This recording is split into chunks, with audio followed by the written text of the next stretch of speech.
Big stories across the nation and across the globe, really. But first up, breaking news, a live look right now in Kyiv.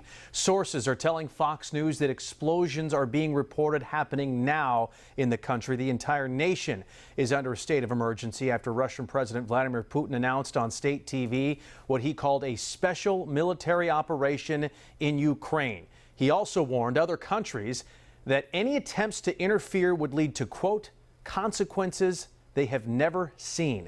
Former Undersecretary of Intelligence and Department of Homeland Security Jack DeMarcio joins us now. Jack, concerning words from Russian President Vladimir Putin, what's your reaction to that?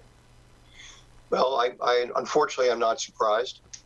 We see apparently the beginning of the false flag operation, which is where Putin has said that the two breakaway areas of eastern Ukraine, Luhansk and Donetsk, have asked for help to deter Ukrainian aggression. This apparently is his justification.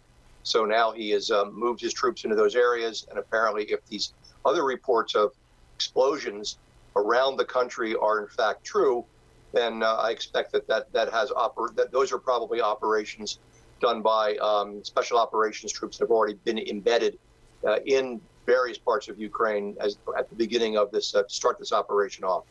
We've heard from President Biden. He has released a statement saying that President Putin has chosen a premeditated war that will bring a catastrophic loss of life and human suffering. What is the appropriate response from President Biden right now? Well, right now our options are still somewhat limited. We have, Ukraine is not a member of NATO, so Common Article 5, which would be an attack on one NATO member is an attack on all NATO members. That doesn't come into play here. Right now, the economic sanctions that the president has imposed, that our allies have imposed around the world, they're in play.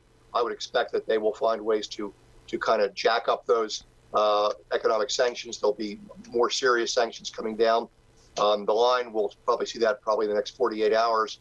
Other than that, right now, that's what's on the table. It seems like Vladimir Putin clearly doesn't care about economic sanctions right now. He's determined to invade Ukraine. It seems like he's doing that right now. Can we expect international intervention militarily? Unknown at this time. The big danger with these kind of things is you never know where these things will lead.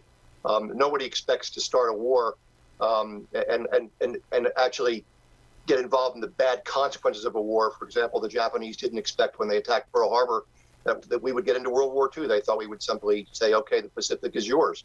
So these are always unexpected consequences of what you do. And now that Putin has lit the fuse, we don't know where this will go.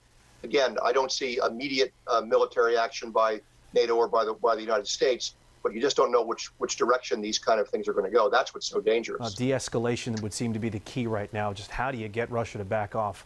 Do you have an answer to that?